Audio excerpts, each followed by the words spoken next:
ये कहानी है एक ऐसी होनहार भारतीय लड़की की जिसके बड़े सपनों का अंत लंदन के एक घर पर बेहद खौफनाक तरीके से हुआ।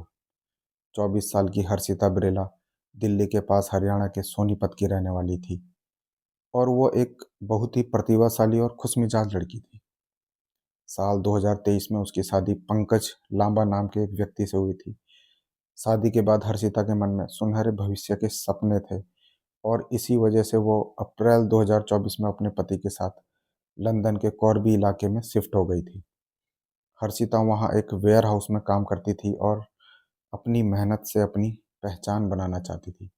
लेकिन उसे नहीं पता था कि जिस इंसान के साथ उसने 7 फेरे लिए हैं, वही उसकी जान का दुश्मन बन जाएगा। हर्षिता और पंकज के बीच शादी के कुछ समय बाद से ही अनबन शुरू हो गई थी। पंकज एक हिंसक स्वभाव का व्यक्ति था और वो अक्सर हर्षिता के साथ मारपीट किया करता था। मामला इतना बढ़ गया था कि अगस्त 2024 में हर्षिता ने घरेलू हिंसा की शिकायत भी दर्ज कराई थी और उसके पति के खिलाफ एक सुरक्षात्मक आदेश भी जारी किया गया था। लेकिन समाज और लोकलाज के डर से वो उससे पूरी तरह से अलग नहीं हो पाई थी। 10 नवंबर 2024 रविवार का वो मनहूस दिन था जब हर्षिता से उसके परिवार की आखिरी बार बात हुई थी। हर्षिता ने फ़ोन पर कहा था कि वो खाना बना रही है और जल्दी वापस कॉल करेगी, लेकिन उसके बाद उसका फ़ोन हमेशा के लिए बंद हो गया। जब कई दिनों तक हर्षिता का संपर्क परिवार से नहीं हुआ तो परिवार वालों ने ब्रिटेन में रहने वाले अपने जानकारों और पुलिस को सूचना दी। पुलिस जब हर्षिता के घर पहुंची तो वहां ताला लगा था और कोई भी हलचल नहीं थी। जांच शुरू हुई तो सीसीटीवी फुटेज और फॉरेंसिक सबूतों से जो सच सामने आया, उसने सबके रोंगटे खड़े कर दिए थे। हत्या की उस खौफनाक रात को पंकज लांबा और हर्षिता के बीच घर के अंदर ही झगड़ा हुआ था। पंकज ने गुस्से में आकर हर्षिता पर हमला किया और फिर गला घोंटकर उसकी बेरहमी से हत्या कर दी। हत्या करने के बाद पंकज ने लाश को ठिकाने लगाने के लिए एक सोची समझी साजिश रची। उसने हर्षिता की लाश को एक कार की डिग्गी में बंद कर दिया और कॉर्बी से करीब 100 किलोमीटर दूर पूर्वी लंदन के इलफोर्ड इलाके की ओर निकल पड़ा। वो पूरी रात लाश को डिग्गी में रखकर सड़कों पर घूमता रहा और आखिर में 14 नवंबर की सुबह उसने कार को इलफोर्ड के ब्रिस्बेन रोड पर एक सुनसान जगह पर खड़ा कर दिया और वहां से फरार हो गया।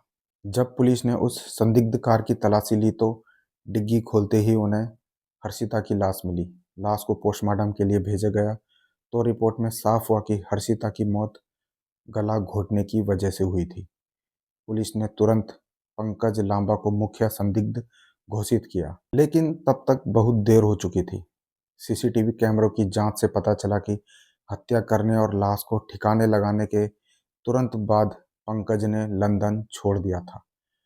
उसने गिरफ्तारी से बचने के लिए तुरंत ही देश छोड़ने का प्लान बनाया था और वो ब्रिटेन से भागकर वापस भारत आ गया। नॉर्थम्पटनशायर पुलिस ने इस मामले को लेकर इंटरनेशनल वारंट जारी किया और 60 से ज़्यादा जासूसों की टीम इस केस पर काम करने लगी।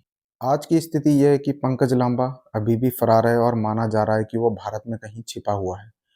ब्रिटेन की पुलिस और भारतीय जांच एजेंसियां लगातार उसकी तलाश में जुटी है। हर्षिता के पिता सतबीर बिरेला और उसकी बहन सोनिया आज भी न्याय की गुहार लगा रहे हैं। हर्षिता का परिवार पूरी तरह से टूट चुका है और उनका बस एक ही सवाल है कि आखिर उनकी बेटी का कसूर क्या था। यह मामला न केवल एक हत्या की कहानी है बल्कि विदेशों में रह रही भारतीय महिलाओं की सुरक्षा और घरेलू हिंसा के बढ़ते मामलों पर एक गहरा जख्म भी है। पुलिस ने साफ कर दिया है कि जब तक पंकज पकड़ा नहीं जाता, यह फाइल बंद नहीं होगी और उसे उसके किए की कड़ी सज़ा दिलाई जाएगी। दोस्तों, ऐसी रियल कहानी सुनने के लिए प्लीज़ वीडियो पे लाइक, कमेंट और शेयर ज़रूर करना और चैनल को सब्सक्राइब करना मत भूलना। मिलता हूँ आपको अगली कहानी के साथ, तब तक के लिए नमस्कार।